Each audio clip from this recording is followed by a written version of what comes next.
Jonathan, you did a great job introducing Prochaskas' theoretical model of change. Yes. So now what I'd like us to do maybe in this video is walk the viewer through maybe some ways to apply this, this model. Because this is really important for helping people along that behavioral change process, because I think you really identified it's tough work. It's tough work moving from even pre-contemplation to contemplation to even doing the work in the action change stage and then maintaining that change. Not an easy process. So maybe let's look at in this video maybe a couple of examples. Does that work for you? Definitely. If you don't mind, Dr. Grandstaff, would you like to just give our viewers what would be a stage of change or just a change goal for you in general? Absolutely. And I'll allow that to let the guys know how you can apply that with your change goal. So let's say for me that that my grandfather just had a heart attack.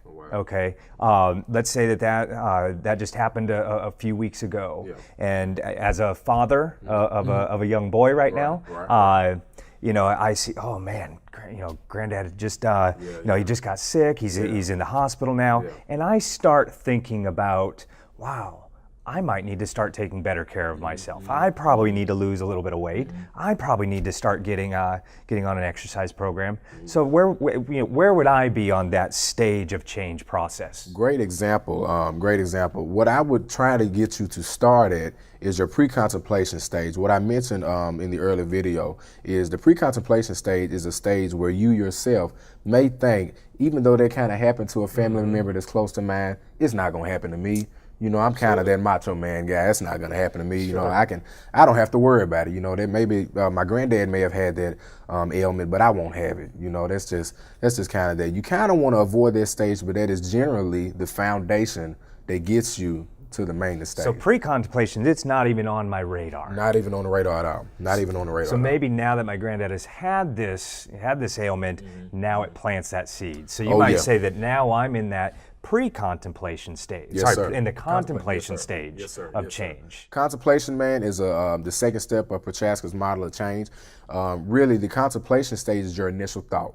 It's the primary thought that is given out with your cognitivity, and it just allows you to realize, okay, maybe, you know, just seeing my granddad in that state, maybe I really do need to make that change for myself. Sure. So ways to move people from pre-contemplation to contemplation. Some of the things that will typically help. Education, educating people on the benefits of a healthy lifestyle, identifying with people. We looked at a previous video with some of people's core values, and being able to get them to kind of reflect on what those values are and what that means to them.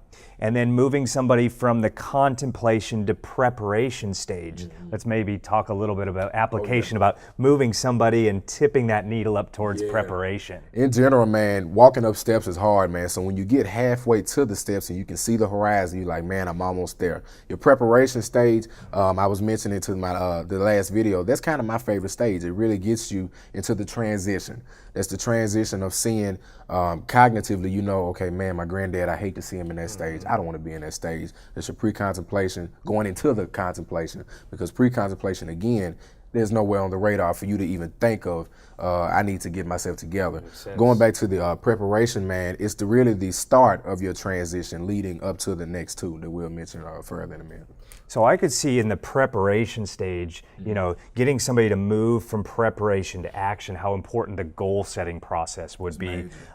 So in that stage, getting people to set, you know, certainly those long-term goals that are going to keep them moving from action to maintenance, but in the goal setting process from contemplation to preparation, setting those manageable short-term goals. You know, so for me, if I say I want to get back into that exercise program, maybe a good goal in the preparation stage, you know, maybe it's unrealistic to think I'm going to be going and exercising, going to the gym 6-7 days a week. So maybe in preparation, setting that goal of, you know, hey, let's in the next couple of weeks, let's just go get that gym membership.